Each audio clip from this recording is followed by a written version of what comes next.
반마다 진도가 좀 달라서 가장 진도가 느린 반에 맞춰서 수업 영상을 촬영하겠습니다. 7반이 진도가 가장 느립니다. 네, 참고하시고 지금 5쪽 2 생태환경의 파괴부터 진행을 하겠습니다. 지금 산업화와 도시화에 따른 우리 문제점과 해결 방안 보고 있는데 어쨌든 이것도 하나의 문제죠. 산업화 도시화가 되면서 생태환경 파괴가 됩니다. 어떤 문제 있는지 보겠습니다. 환경오염 초래가 될 겁니다. 그리고 야생동식물의 서식지가 축소가 되겠죠. 자, 그리고 생태계 교란 문제도 있습니다. 특히 항공기, 자동차, 선박도 있는데 사실 우리나라 같은 경우는 자동차를 이용해서 다른 나라에 나갈 일이 없잖아요. 그리고 항공기 같은 경우는 아무래도 그 적재되는 양이 한정되어 있기 때문에 특히 선박, 그렇죠? 선박 이용해서 다른 나라로부터 여러 외래종들이 들어오고 있습니다. 그래서 그 내용 써보겠습니다. 외래종 유입. 자, 그러면 이런 문제에 따른 해결 방안을 보시면 환경보호 정책 마련이 필요할 겁니다. 오염물질 배출 절감 이런 그 정책들. 그리고 두 번째, 야생동물의 보호 필요합니다. 환경 친화적인 도로를 만들거나 자, 우회도로나 아니면 생태 통로. 자, 생태 통로를 구축하는 등의 노력이 필요할 겁니다. 자, 생태 통로 같은 경우는 교과서 페이지 몇 쪽이냐면 85쪽입니다. 85쪽에 자료 2번. 자, 요거를 참고를 하시면 되겠습니다. 간단히 말씀드리면 이게 도로입니다. 도로면 이 도로 때문에 양쪽에 생태계가 서로 점점 이제 달라질 수가 있잖아요. 때문에 도로를 사이에 두고서 양쪽에 있는 동물들이 자유롭게 이동할 수 있도록 일종의 육교 또는 곳에 따라서는 지하도를 만들어 주는 것을 생태 통로라고 합니다. 자, 그 다음 세 번째입니다. 선박 평형수 처리 장치 요거를 자, 위에 끌어다가 써주시면 되겠습니다. 그래서 선박 평형수 처리 장치 설치 의무화 이를 통해서 외래종 유입을 차단시킬 수 있다 됐는데 선박 평형수란 선박의 무게 중심을 유지하기 위해 선박 내에 채워 넣거나 빼내는 바닷물을 말합니다. 바닷물. 자, 즉 어떤 거 있냐면 우리나라입니다. 자, 우리나라 부산항에서 배가 컨테이너를 잔뜩 실었습니다. 그러면 무게를 맞추기 위해서 배에 있는 평형수를 빼겠죠. 그리고 이 컨테이너 선이 유럽에 갔습니다. 자, 유럽에 가서 컨테이너를 내렸습니다. 내리면 배의 무게가 가벼워지겠지. 가벼워진 만큼 평형수를 다시 채워 넣습니다. 자, 이때 채워 넣을 때 어디에 바닷물이 들어갑니까? 그렇죠. 지중해 바닷물이 들어가는 거죠. 지중해 바닷물이. 그래서 자, 다시 이 지중해 바닷물이 들어간 이 배가 우리나라 부산항에 다시 왔습니다. 다시 또 컨테이너 실었습니다. 무거워졌죠.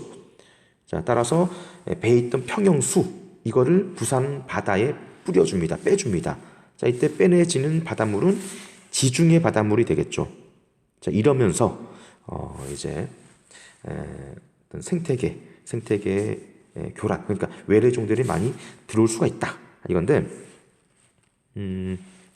자, 실제로 여기 지중해 담치가 평형수를 통해 우리나라 남해안에 유입되면서 생태계를 교란시키고 있다라고 되어 있습니다.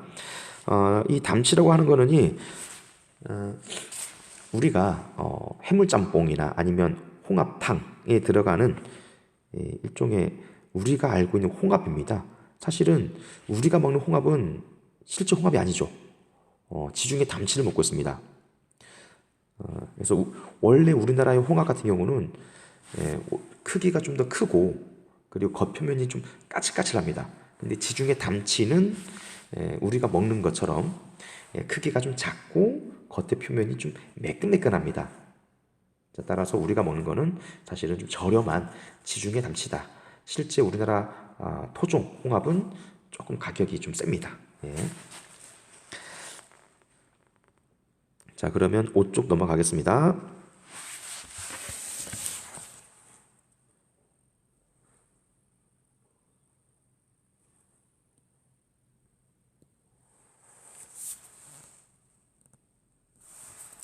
자, 그 다음 6쪽입니다. 6쪽. 자, 이제 정보로 들어왔습니다. 정보화에 따른 우리 생활의 변화. 1번의 정보화 실현, 그 다음에 2번의 정보화에 따른 생활 공간의 변화. 자, 우리가 아무래도 보는 부분이 지리 쪽이다 보니까 이 생활 공간의 변화를 중심으로 좀 더 봐주시면 좋겠습니다. 정보가 되면서, 그쵸? 가상 공간이 등장했죠? 메타버스 같은 거. 그치? 자, 그리고 두 번째, 공간적 제약이 크게 감소했습니다. 굳이 우리가, 이제, 오프라인 매장을 찾을 이유가 없는 거잖아요. 온라인 매장, 그 전자상거래 발달, 그 말이죠. 그리고 원격 근무도 확대가 되었습니다. 심지어 우리 선생님도, 가르치는 게 아니라면, 여러분 대면하면서 가르치는 게 아니라면, 업무를 재택근무 가능합니다. 원격으로. 그렇죠? 이런 것처럼 현재 우리나라도 일상생활에서 원격 근무 많이 이루어져 있고 또 진행도 될 수 있습니다. 자, 3번 바꿔주겠습니다. 공간 이용 방식의 변화, 공간 정보 기술의 활용입니다. 첫 번째, 위성, 위치 확인 시스템. 자, 이를 GPS라 합니다. GPS. 자, 말 그대로 위성입니다. 인공위성을 활용하여 현재 위치를 알려주는 시스템이다. 특히 내비게이션 등을 활용한 최단 경로 파악. 자, 여기 많이 쓰고 있는데 이게 무슨 말이냐면 인공위성이 여러분들이 갖고 있는 단말기의 위치, 그 위치를 여러분들 그 단말기의 지도에다가 찍어줍니다. 다시, 자, 인공위성이 자, 단말기, 여러분이 갖고 있는 단말기의 위치를 파악합니다. 파악하고 그 단말기에 있는 지도에 그 위치를 찍어줍니다. 자, 이게 바로 GPS입니다. 그래서 핸드폰이나 아니면 내비게이션, 자, 이런 데 쓰이고 있고, 심지어는 여러분들이 이용하는 버스가 어떤 지점에 딱 도달하면 안내 방송 나오죠. 다음 정류장은 어디입니다라고. 이거 역시 인공위성이 버스의 위치를 파악해서 그 지점에 도달하면 자동적으로 방송이 나가도록 시스템화 되어 있는 겁니다. 전부 다 GPS입니다. 자, 그 다음 두 번째입니다. 지리정보 시스템.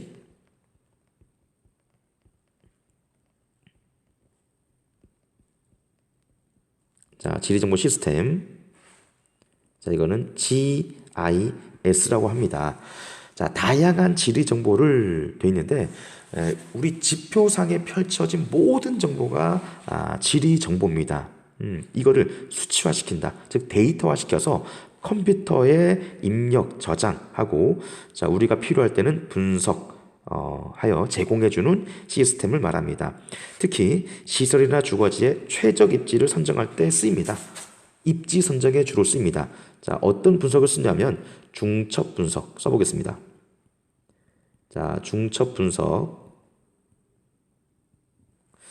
자, 이렇게 하는데, 자, 중첩 어떤 말입니까? 뭔가 겹친다, 포갠다, 겹친다, 포갠다 이런 뜻이죠. 네, 한번 예를 들겠습니다. 우리 서귀포 지역에 인구가 막 증가했습니다. 학교를 새롭게 짓고 싶어요. 학교를 그러면 아무데나 지으면 되겠습니까? 어디 중산간, 사람들이 안 사는 중산간 이런 데 지을 수 없는 거잖아요. 그래서 가장 최적의 장소에 입지를 선정해서 거기에 지을 필요가 있잖아요. 자, 이런 거를 할 때 도움을 주는 게 바로 GIS입니다. 자, 그러면 우리가 학교의 최적 입지 조건, 어떤 조건 필요하죠? 학교를 지을 때 최적의 입지 조건 할 때 어떤 조건? 먼저 보시면 교통이죠. 교통 굉장히 중요하죠. 버스가 너무 안 다니면 안 되잖아요. 그래서 최소한 10분에 한 대 정도의 버스는 다닐 수 있는 곳, 이런 조건 필요하겠죠. 자, 그 다음에 너무 사람들이 안 살면 안 되잖아요. 그래서 인구 또는 학생 수. 그래서 이 면적당 학생 수가 100명 이상인 곳. 이런 조건. 자, 그 다음에 또 너무 경사가 가파르면 안 되잖아요. 경사. 그래서 뭐 적어도 2도 미만인 곳. 이런 조건 필요할 겁니다. 뭐 그 외에도 여러 조건 필요합니다. 자, 이때 여러분들은 이 GIS 프로그램에 조금 전에 제가 언급한 그런 조건만 입력합니다. 교통 같은 경우는 배차 간격 10분의 한 대 이상인 곳, 인구 같은 경우는 단위 면적당 100명 이상의 사람이 사는 곳, 자, 그리고 경사 같은 경우는 2도 미만인 곳, 이런 거를 딱 입력하면 알아서 요 조건을 포개해 줍니다. 중첩시켜 줍니다. 자, 쭉 중첩을 시켜서 최적의 장소를 찾아줍니다. 바로 이게 중첩 분석 되겠습니다. 중첩 분석. 그래서 특히 자 GIS 중첩 분석 많이 활용되고 있다. 자, 넘어가도록 하겠습니다. 자, 그 다음에 밑에 거대 자료 빅데이터가 나왔습니다. 한번 읽어보십시오. 자, 그리고 정보화가 되면서 우리들의 생활 양식도 많이 바뀌고 있습니다. 그렇죠? 뭐 정치, 행정 분야든 경제 분야든 사회문화 분야든 바뀌고 있습니다. 이거는 아마 중학교 도덕 시간에 했을 겁니다. 네 번째입니다. 정보화에 따른 문제점과 해결 방안. 여러 가지 문제점이 있습니다.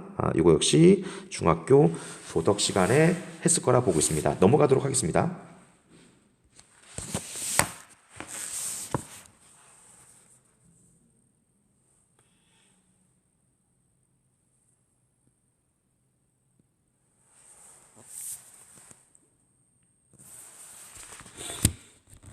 자, 그럼 7쪽입니다. 7쪽.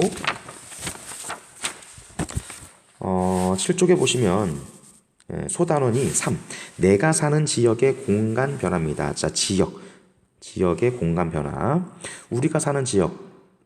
이걸 이제 다룰 텐데, 먼저 지역이란 무엇인지 봐야겠죠? 첫 번째가 지역입니다. 자, 두 번째가 지역성. 자, 지역이란 지리적 특성이 다른 지역과 구별되는 지표상의 공간, 자, 죄송합니다. 범위입니다. 공간 범위. 그래서 다른 지역, 다른 곳과 구별되는 지표상의 공간 범위. 따라서 이 지역은 경관상 유사거나 기능적으로 관련된 장소들의 모임 되겠죠. 그러니까 성질이 같은 장소의 모임. 성질이 같은 장소의 모임. 바로 이게 지역입니다. 자, 그러면 이 지역은 지역마다 고유한 특성이 있겠죠. 바로 이게 지역성입니다. 어떤 지역의 자연 환경과 인문 환경이 상호작용하여 형성된 그 지역만의 고유한 특성. 바로 이게 지역성입니다. 자, 그리고 그 지역성은 고정된 것이 아니며 시간에 따라 항상 변화합니다. 그렇죠? 자, 예를 들면 자, 이 장소가 막 논하고 밭만 쭉 있습니다. 논밭 쭉 있습니다. 논밭 쭉 있습니다. 이런 장소를 모여서 뭐라고 합니까? 자, 농촌이라고 하죠. 농촌. 자, 근데 이 농촌이 계속 농촌의 어떤 특성만 계속 유지가 될까요? 아닐 겁니다.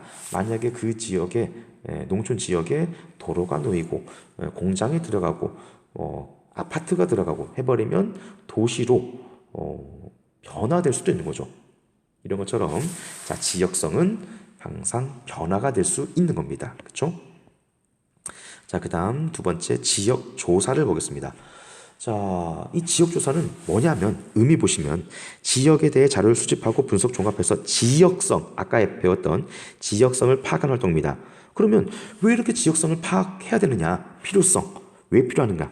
더 살기 좋은 공간으로 만들기 위해서 자, 지역 조사는 필요한 겁니다. 자, 그리고 아래쪽에 지역 조사의 절차가 나왔습니다. 자, 절차 별표 하시고 같이 보겠습니다. 지역 조사하는데 먼저 조사 계획을 수립해야 됩니다. 이때는 조사 주제와 지역을 선정한다. 자, 예를 들겠습니다. 조사 주제가 이겁니다.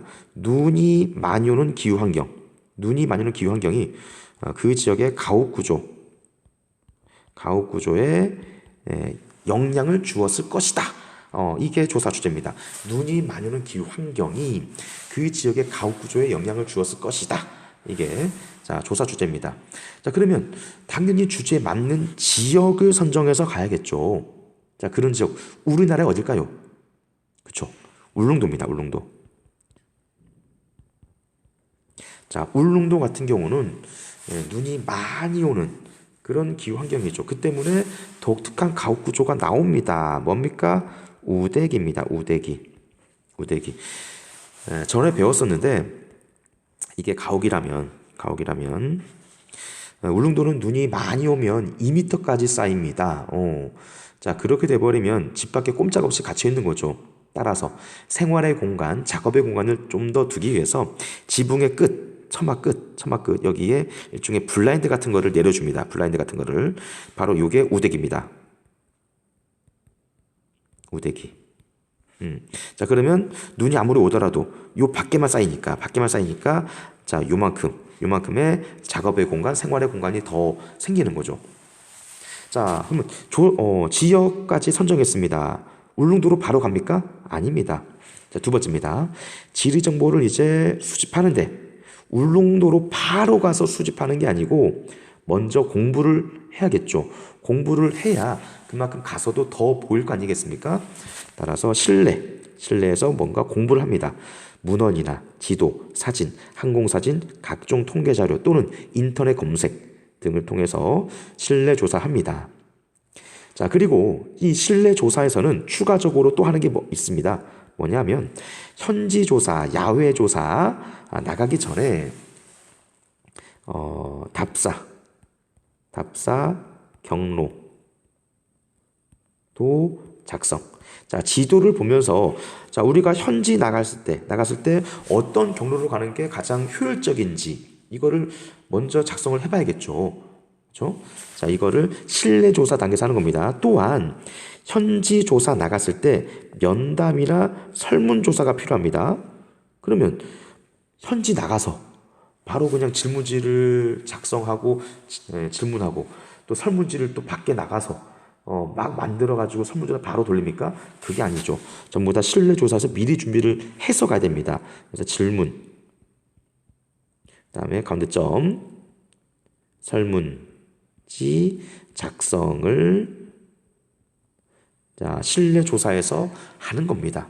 이게 다 됐으면 그제서야 현지 나가서 담당자하고 면담을 하고 뭐 주민들하고 설문조사를 해보고 직접 우대기를 관찰하고 촬영하고 또 뭔가 기대를 잴 게 있으면 측량도 해보고 자 이런 활동을 현지 나가서 하는 겁니다. 이를 통해서 자 지역 정보 또는 지리 정보를 수집했습니다.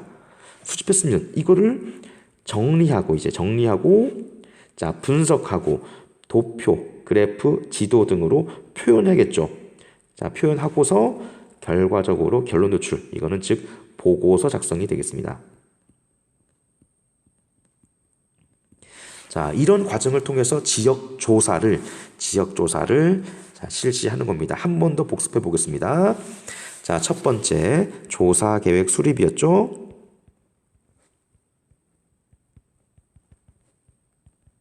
그래서 조사 목적을 정하고 그에 맞는 주제와 지역을 먼저 선정해 본다. 자, 그리고 나서 지리 정보를 수집하러 바로 밖에 나가느냐? 그게 아니고 실내 조사를 한다. 실내 조사. 지도나 문헌, 인터넷 등을 통해서 지리 정보를 수집하는 걸 말합니다. 그리고 추가적으로 한 게 있죠. 야외 조사를 준비를 해야 됩니다. 즉 현지 조사 준비를 해야 됩니다. 뭘 하지? 답사 경로도를 작성해 본다거나 자, 밖에 나갔을 때 설문조사나 아니면 면담 필요하다 하면 자, 질문지하고 설문조사지를 미리 문항을 작성을 해야겠죠. 자, 그 내용을 하는 겁니다. 이게 끝났으면 그제서야 이제 현지조사 또는 야외조사를 합니다. 현지조사 또는 야외조사 같은 말입니다. 그래서 직접 방문해서 관찰도 하고 측정하고 면담, 설문, 촬영 등을 통해 정보를 수집하는 겁니다. 자, 이게 다 끝났으면 자, 미안합니다. 짝대기에 그어서 하겠습니다. 그리고 이제 지리 정보를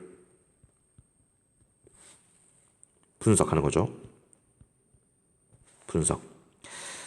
자, 그래서 수집한 지리 정보를 분석한 후에 통계 지도나 그래프 표 등으로 표현한다. 다 끝났으면 최종 보고서를 작성합니다. 보고서 작성. 자, 이 절차 여러분들 좀 숙지를 해 주시는데 특히 지리 정보 수집 방법은 신뢰 먼저 하고 그다음 현지 조사를 하는 거다. 그리고 각각의 조사에서는 요런 방법으로 조사를 하는 거다라고 여러분들 자, 알아두시면 되겠습니다. 자, 그다음 말해 보겠습니다. 도시와 자, 죄송합니다. 촌락입니다. 자, 우리 지역 같은 경우는 도시도 있고 촌락도 있지. 도시와 촌락에서 발생하는 문제점과 그에 따른 해결 방안 보겠습니다. 먼저 도시입니다. 도시에서 발생하는 문제점과 해결 방안 한번 읽어보시면 이건 될 것 같고요. 예. 자, 넘겨보겠습니다. 8쪽입니다.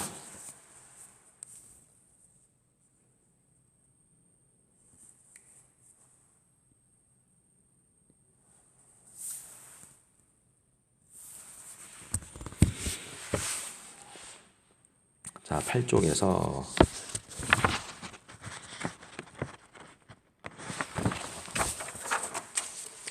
자, 이 촌락에서 발생하는 문제점과 해결 방안. 자, 촌락입니다. 근데 촌락 같은 경우는 도시와 가까운 촌락, 이를 우리는 근교 촌락이랍니다. 근교 촌락. 자, 그 다음에 도시와 멀리 떨어진 촌락, 이거를 멀 원자 써서 원교 촌락이라 합니다. 근교 촌락은 도시랑 가까우니까 도시에서 나온 인구와 기능이 점점 들어가면서 점점 도시화가 돼버리는 곳 되겠죠. 그러면서 전통적인 가치관과 문화가 사라지는 곳입니다. 예전에 그 농촌의 모습이 아니다 그 말이죠. 반면에 원교 촌락은 너무 불편하잖아. 많은 사람들이 유출되고 있죠. 그 때문에 노동력의 부족이나 유휴 경작지, 그러니까 농사가 안 되는 농경지입니다. 인구 없으니까, 사람이 없으니까. 자, 그리고 성비 불균형으로 인한 농촌 총각 결혼 문제 등 발생하고 있습니다. 자, 성비 불균형. 특히 농촌에서는 남성과 여성 중에 누가 도시로 나가버립니까? 여성입니다. 여성은 일자리가 많이 없습니다. 농촌에. 근데 남성 같은 경우는 아버지가 하던 땅을 물려받아서 농사도 지을 수 있고 일자리가 그래도 좀 있죠. 때문에 농촌에서는 총각이 많다. 총각이 많다. 이렇게 볼 수 있습니다. 성비가 남초 현상이다. 청장년에서 남초입니다. 청장년 남초 현상. 즉 성비가 자 100을 초과한다. 100 초과. 자, 성비는 뭐냐면 여성 기준입니다. 여성 100명당 남성의 수 말합니다. 남성의 수. 자, 그래서 남자가 많으니까 여성 100명일 때 남자는 100명보다 더 많다 그 말이죠. 그렇지? 그렇기 때문에 이 남자들이 결혼 못하고 총각으로 노총각으로 사는 거죠. 그렇죠? 자, 그 외에도 뭐 교육 및 의료, 문화생활 여건의 악화로 인구 유출이 점점 가속화된다. 자, 이런 문제 있습니다. 자, 그러면 우리는 우리들이 살고 있는 이 지역의 경쟁력을 높이기 위해서 어떤 전략을 펴야 될까? 자, 그게 나왔습니다. 바로 이게 지역화 전략입니다. 예전 같았으면 국가 전체적인 어떤 성장 중심으로 막 도모를 할 테지만, 자, 오늘날에는 각각의 지역마다 고유한 특성이 있습니다. 그 특성을 살리면서 세계화 전략을 많이 피고 있습니다. 그러면서 지역 경쟁력을 강화하고 있습니다. 바로 이게 지역화 전략입니다. 어떤 게 있냐면 세 가지 있죠. 지리적 표시제, 장소 마케팅, 지역 브랜드화. 앞에다가 별표 하겠습니다. 암기 하겠습니다. 자, 먼저 지리적 표시제입니다. 보시면 특정 지역의 지리적 특성을 반영한 우수한 상품이 그 지역에서 생산 가공되었음을 증명하고 표시하는 제도다. 자, 우리는 제주에 지리적 표시제 등록된 상품이 있습니다. 바로 돼지고기입니다. 제주 돼지고기라고 나가겠죠. 자, 두 번째 녹차 있습니다. 제주 녹차입니다. 그리고 제주 옥돔 있습니다. 자, 따라서 다른 지역에서 생산한 녹차입니다. 거기에 앞에 제주 붙일 수 있습니까? 없습니다. 다른 지역에서 생산한 돼지고기입니다. 앞에다가 제주란 말을 붙일 수가 없습니다. 이런 겁니다. 자, 지리적 표시제란 그 지역에서 생산 가공되었음을 증명, 그리고 지역명을 그 앞에 표시하는 제도를 말합니다. 자, 전 세계적으로 어떤 게 있냐면 아래 나왔습니다. 지리적 표시제는 상품의 품질이나 맛이 생산지의 기후, 토양 등 지리적 특성과 밀접하게 연계되어 높은 명성을 얻은 경우 지명을 지식재산권으로 인정하는 제도입니다. 지리적 표시제 인증을 받은 상품에는 다른 지역에서 임의로 상표권을 이용하지 못하도록 하는 법적 권리가 주어진다. 인도의 다르질링차, 프랑스의 보르도 와인 등이 대표적이다. 자, 위에 보시면 여기에 인도에 다르질링차가 있고, 자, 프랑스 같은 경우는 보르도가 있습니다. 보르도 이렇게 있습니다. 자, 그리고 여러분들이 알고 있는 그 생일 때 또는 뭔가 이제 축하할 일이 생길 때 터트리는 게 있죠. 샴페인. 샴페인 같은 경우도 프랑스의 어느 지역입니다. 그 지역에서 생산된 포도주만을 샴페인이라고 붙일 수가 있습니다. 자, 이런 것처럼 자, 지리적 표시제 요거는 전 세계 여러 개 있습니다. 우리 제주에는 생각보다 적죠. 그래서 앞으로 여러분들 중에서 지역의 행정 전문가, 관광 쪽으로 또는 어떤 지역 특성을 지역 개발 요 관련해서 행정 전문가가 되고 싶다 하는 학생이 있으면 이 지리적 표시제 등록 상품을 좀 확대를 시킬 필요도 있을 것 같습니다. 예. 자, 그다음 두 번째입니다. 장소 마케팅. 이거는 지역의 특정 장소를 하나의 상품으로 인식하고, 자, 특정 장소입니다. 장소를 하나의 상품으로 인식하고 매력적으로 보일 수 있도록 이미지와, 자, 특히 시설 등을 개발하는 전략입니다. 자, 그 예가 뭐냐 하면 바로 랜드마크입니다. 자, 랜드마크를 만드는 겁니다. 자, 그래서 파리 같은 경우는 뭡니까? 랜드마크가 에펠탑. 자, 그 다음에 뉴욕 같은 경우 뭐죠? 뉴욕은 그쵸? 자유의 여신상.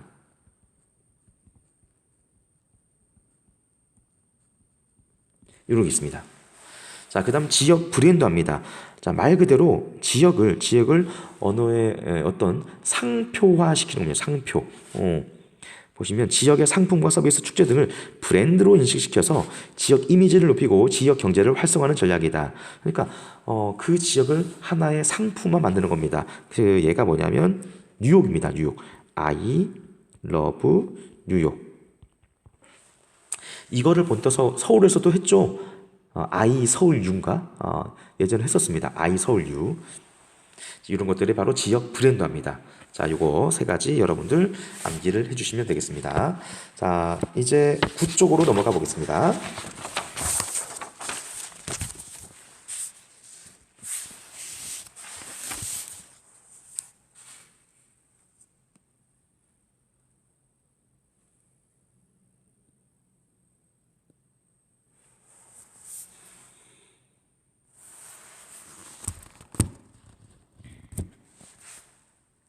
자, 그쪽에 보시면 좀 추가적으로 넣어봤습니다. 여러분들 너무 우리나라를 잘 모르는 것 같아서 한번 넣어봤습니다.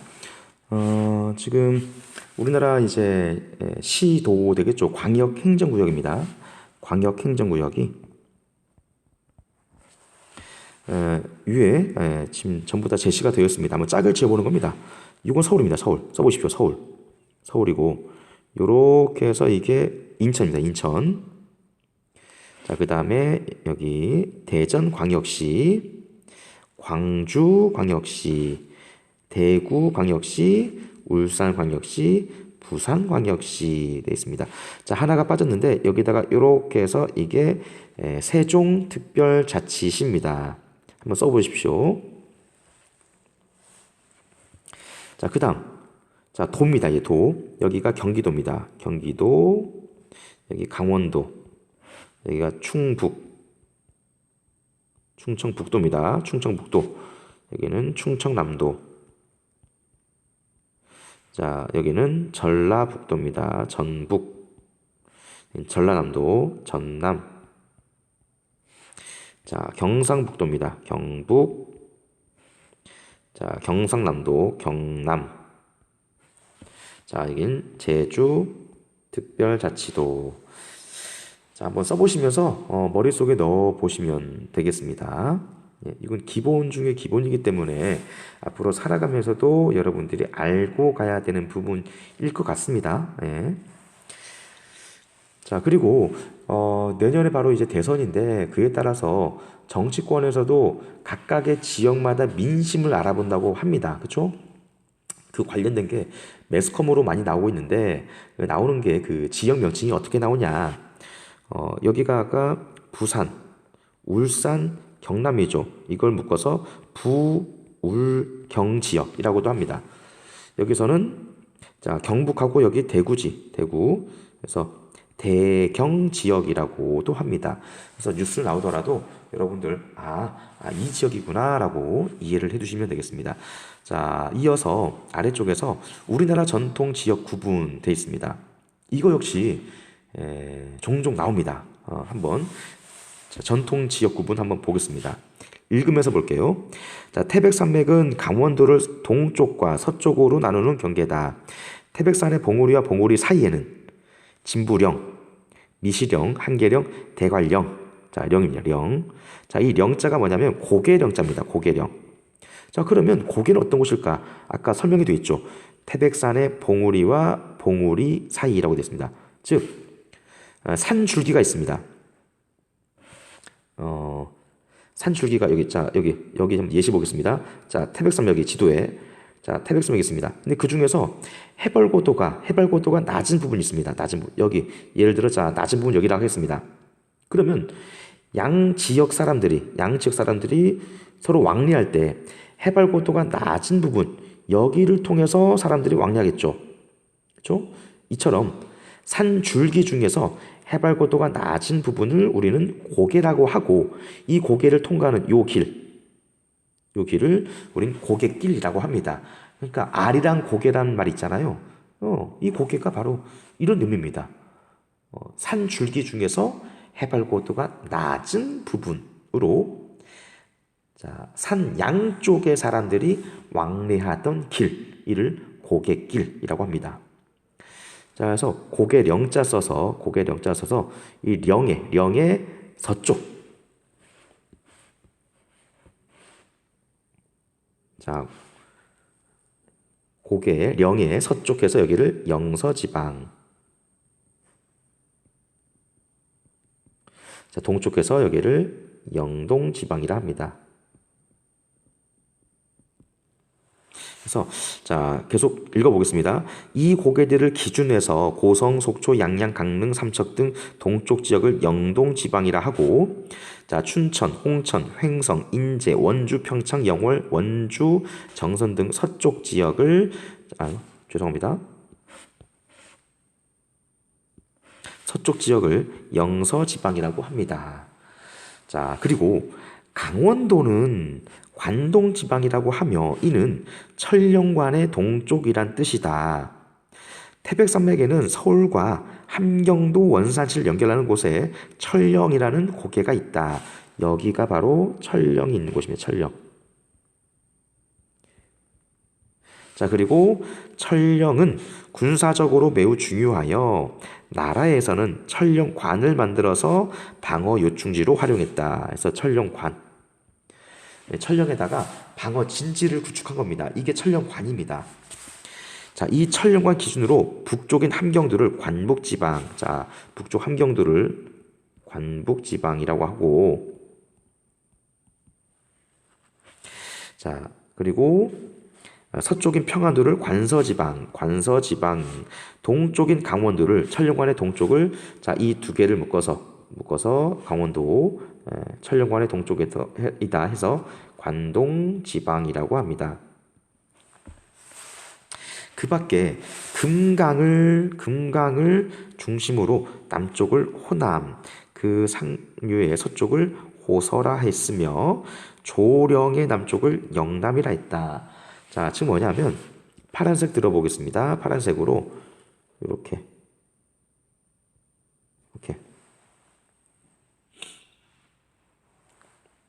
자, 이게 금강입니다. 금강. 자, 금강 또는 이 금강의 그 하천의 폭이 너무 넓었습니다. 너무 넓어서 옛날 사람들이 딱 봤을 때 마치 호수와 같다 해서 이를 호강이라고도 합니다. 호강. 그래서 호강의 서쪽, 그래서 여기를 호서지방. 자, 즉 충청도가 호서지방이고, 자, 밑에 전라도죠. 전라도가 호강의 남쪽에서 호남지방이라 합니다. 자, 그리고 자, 요게 지금 태백산맥이었죠. 태백산맥이고 요렇게 뻗어내는 게 소백산맥입니다. 소백산맥에도 당연히 해발 고도가 낮은 부분으로 양쪽 사람들이 왕래하던 길이 있겠지. 고갯길이. 자, 이 고개 이름이 조령입니다. 조령의 남쪽에서 여기를 자, 영남지방이라 합니다. 조령의 남쪽. 영남지방. 자, 즉 전라도는 호남 지방이고 경상도는 영남 지방이라고 합니다. 그렇죠? 자, 그리고 여러분들 특히 일기예보를 보게 되면 뭐 강원도 영서 지방 이렇다, 강원도 영동 지방 이렇다 이런 말 많이 나옵니다. 그래서 특히 여러분들 그래도 적어도 호남 지방, 영남 지방, 영서 지방, 영동 지방, 자, 관북 지방, 관서 지방 정도는 알아두시면 좋겠습니다. 왜? 계속적으로 어떤 우리 뉴스를 접하더라도 종종 나오는 용어들입니다. 그래서 좀 알아두시면 좋을 것 같습니다. 자, 그리고 사실 영남지방하고 호남지방은 사이가 사실 안 좋습니다. 왜? 역사적으로 그렇죠. 여기가 과거의 신라고, 과거의 백제 쪽이잖아요, 그렇죠? 예. 그런 이유가 있습니다. 자, 이제 넘어가 보도록 하겠습니다. 마지막입니다. 드디어 마지막 왔습니다.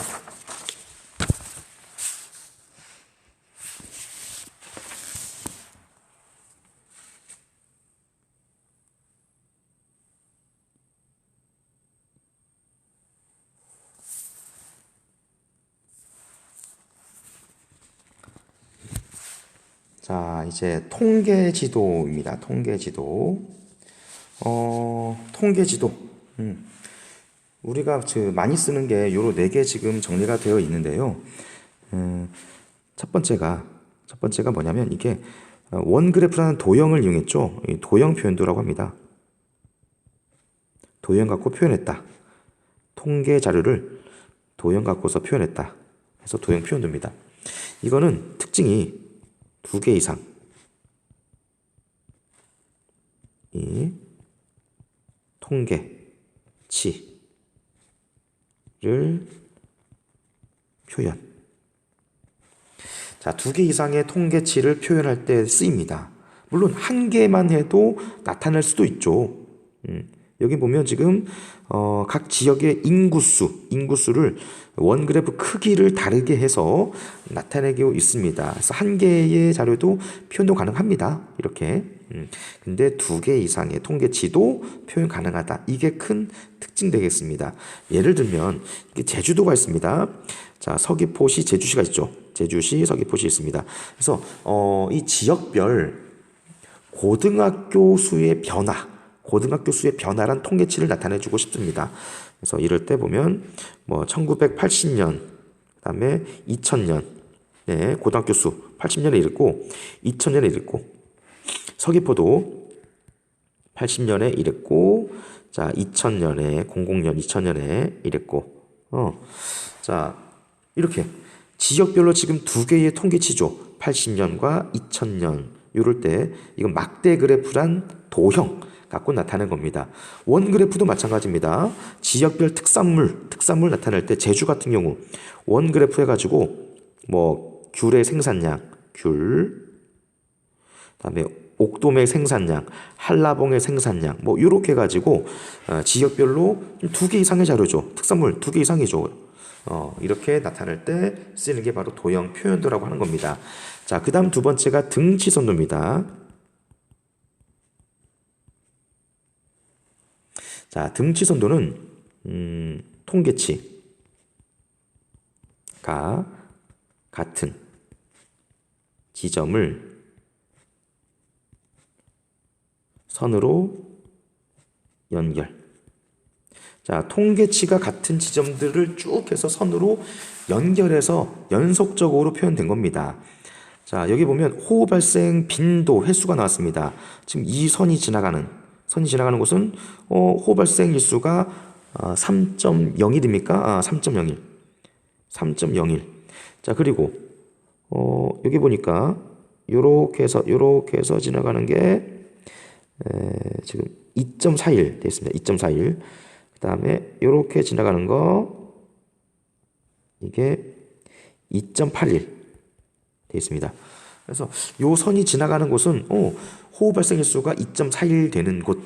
자, 그리고 위에 선이 지나가는 곳은 호우 발생 일수가 2.81 되는 곳. 자, 그러면 자, 요 선하고 요 선의 사이점 있죠. 사이점. 여기 같은 경우는 2.41하고 2.81 그 중간치가 되겠죠. 그렇죠? 예. 자, 특히 이 등치선도는 어디에 어떤 통계치를 주로 나타낼 수 있냐면 우리나라라 보면 뭐 봄에 벚꽃 개화일 이렇게 해서 뭐 3월 10 이렇게 해서 뭐 죄송합니다. 자, 3월 20 이렇게 해서 뭐 3월 30 그렇죠? 자, 그래서 요 선이 지나가는 곳은 3월 10날 개화하는 곳, 요 선이 지나가는 곳은 3월 20날 개화하는 곳. 그러면 그 사이는 그렇죠? 3월 10일하고 3월 20일 그 사이쯤 되겠네요. 그렇죠? 자, 이런 통계치를 나타낼 때 등치선도를 많이 씁니다. 자, 세 번째입니다. 유선도입니다. 유선도는 화살표의 방향과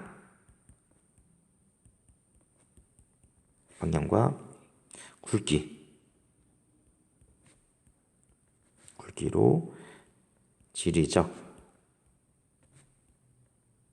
현상, 이동, 표현. 자, 화살표의 방향과 굵기로 지리적 현상의 이동을 나타냅니다. 특히 많이 쓰는 데는 무역량이죠. 무역. 그렇죠? 그래서 화살표로 이제 수출의 방향이죠. 그리고 선의 굵기로는 수출량을 나타내잖아요. 또는 인구 이동. 화살표로 어디에서 어디로 인구가 이동하는지, 그리고 선의 굵기로는 얼마만큼의 인구가 이동하는지 나타낼 때 쓰입니다. 자, 마지막은 단계 구분도라고 합니다. 단계 구분도. 자, 이거는 통계치를 단계별로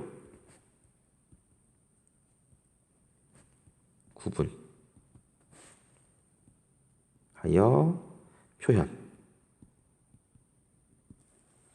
자, 통계치를 단계별로 구분해서 표현한다 됐습니다. 지금 몇 개 단계로 구분했습니까? 보니까 6개죠. 6개 단계로 구분했습니다. 그렇죠? 특히 어떤 데 주로 나타내지냐면 뭐 이제 인구 증감 있죠. 인구 증감. 그래서 4개 단계로 만약에 구분해 보자면 이건 진한 거. 아주 진한 거. 이거는 이제 덜 진하고 이건 더 덜 진하고 이건 하얗고. 그래서 여기가 요 단계는 인구 증가가 0에서 1까지, 여기는 1, 2, 3, 뭐 이렇게, 여기는 0에서 마이너스 1까지, 이건 마이너스 1 이상. 그러니까 요 아래 요 두 개는 인구 감소고 요 위에 두 개는 인구 증가 되겠죠. 이렇게 해서 지역별로 인구 증감 정도를 4개 단계로 구분해서 나타낼 수가 있죠. 그렇죠? 자, 이런 식으로 하는 게 단계 구분도입니다. 자, 그러면 밑에 날을 보겠습니다. 날을 보면 가나 내용을 표현하기에 적합한 통계지도 명칭과 그 이유를 써보자 됐는데 뭐 이유까지는 쓸 거 없지만 가 보겠습니다. 2008년 통계에 따르면 사과의 경우 대구의 재배 면적은 1980년대 비해 75% 감소했지만 경북 청송의 경우는 210% 증가했다. 자, 이거는 뭐 예를 들면 도형 표현도나, 그쵸? 도형 표현도, 원그래프 크기를 경북 청송 같은 경우는 굉장히 크겠죠. 근데 대구 같은 경우는 원그래프 크기가 좀 작겠죠.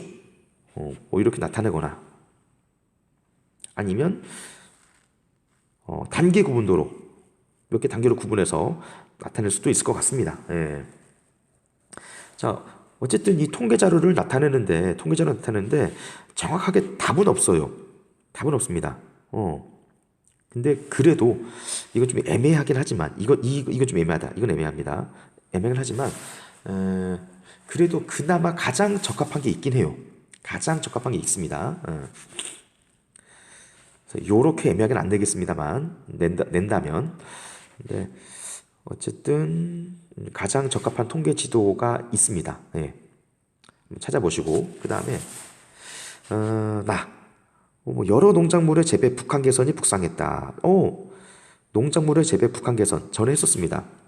보시면 감귤의 북한 개선, 귤 재배 북한 개선,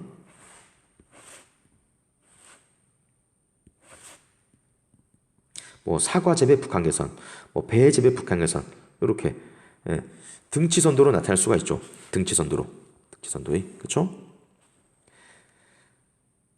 자, 그래서 요 선까지는 감귤 재배가 가능한 범위, 요 선까지는 자 사과 재배 가능한 범위, 요 선까지는 뭐 이제 배 재배 가능한 범위 이렇게 해서 자, 등치선도로 나타내는 게 가장 적합할 것 같습니다. 예. 자, 이렇게 해서 우리 시험 범위를 마무리 지었습니다. 지금 제가 감기가 좀 있어가지고 코가 약간 맹맹한데, 자, 어쨌든 진도를 빨리 끝내야 돼서 어려운 약간 그 건강 환경이지만 한번 녹화를 떠봤습니다. 한번 들어보시고 뭔가 좀 보충 설명이 필요하다 하면은 찾아오시면 제가 설명을 좀 해드리겠습니다. 자, 이상 마치겠습니다. 자, 고생했습니다.